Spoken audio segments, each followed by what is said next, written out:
Good morning. This is KELOLAND on the go with all you need to know in news and weather as you start your day. An Elk Point woman running for the District 17 seat in the South Dakota House of Representatives is facing a charge of obstructing authorities after an incident earlier this month.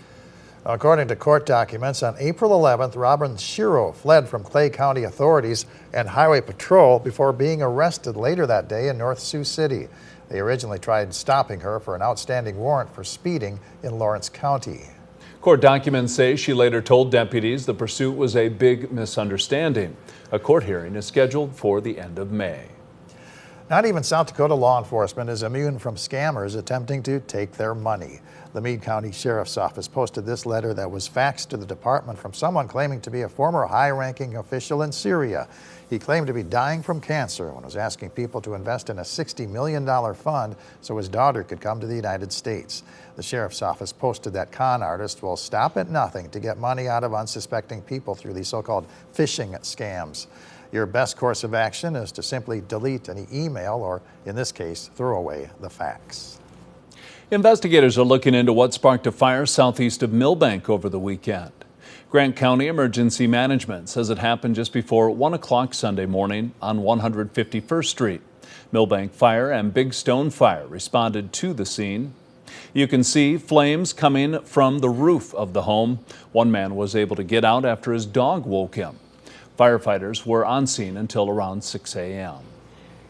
Now let's get a check of our weather with meteorologist Brian Karstens. A little warmer and a little windier today, Brian. Yes, temperatures back up close to 70 in Sioux Falls, so we'll take that after the chilly weather through part of the weekend. And then, of course, the wind, we got to deal with that again. Sioux Falls back to 20 to 35 from the south. Northwest winds stronger today for Pierre, Rapid City, and also Aberdeen, with highs primarily in the 60s. That's a quick look at weather. We will detail the rest of the week and an active pattern at the end of the week, all coming up. All right, thank you very much, Brian. Sioux Falls drivers will want to steer clear of some road construction projects that get started today. North Minnesota Avenue will be closed south of Algonquin Street. BNSF will be replacing the railroad crossing on Minnesota. The project should take about a week. West 32nd Street will be closed west of Ellis Road. Crews will be installing new utilities there. The street should be reopened by May 7th. West 64th and 65th Streets will be closed on the west side of Galway Avenue so crews can repair the Concrete Valley gutter. The project should be finished in about a week. Drivers need to use caution and reduce their speeds while traveling near these construction areas.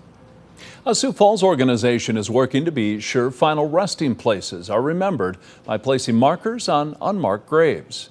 Twice a year, the organization raises thousands of dollars to purchase markers made by Family Memorials by Gibson.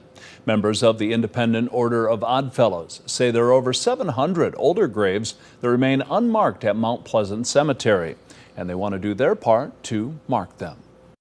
They were someone's mom, they were someone's dad, they were someone's sister, someone's brother, someone's grandma.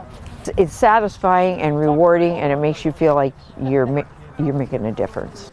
Walcher says the Oddfellows are working to include veteran markers for the unmarked graves. You can find a link to volunteer and donate with this story on KELOLAND.com. Students at Southeast Tech are ready to show off their green thumbs with their upcoming plant sale. The sale features annuals, perennials, and succulents.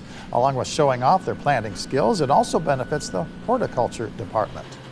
The plant sale is when we sell the plants that we've been growing over the past couple of months. So we get them in as little plugs and then plant them, grow them, and then this is like a way to give back to our community, but also taking a little bit of an income to support the horticulture program here at Southeast Tech. The students have been preparing for their sale since last September. The plant sale is Wednesday and Thursday from 8 a.m. to 6 p.m.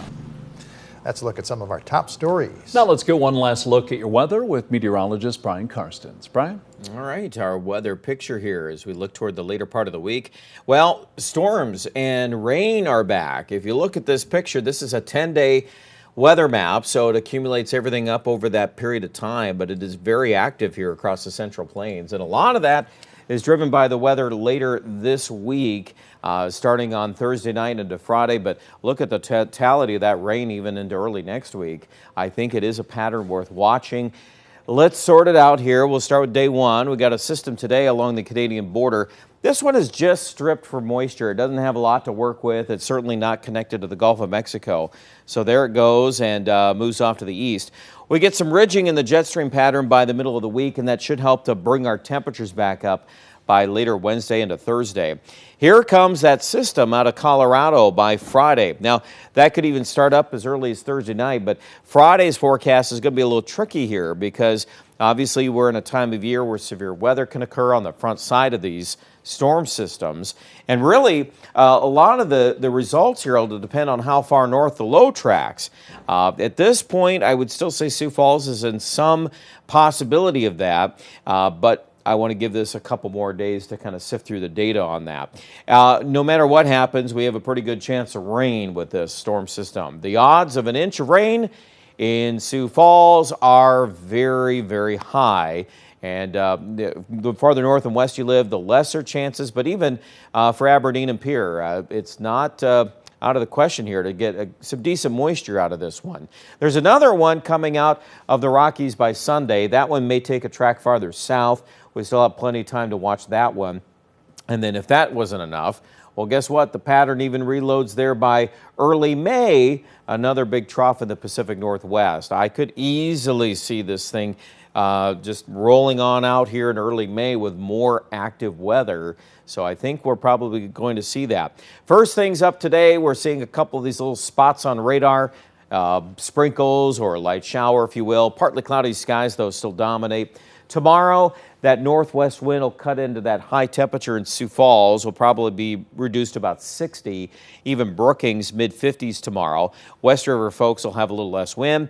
I like the wind forecast on Wednesday for most of us. It looks like a really nice day there.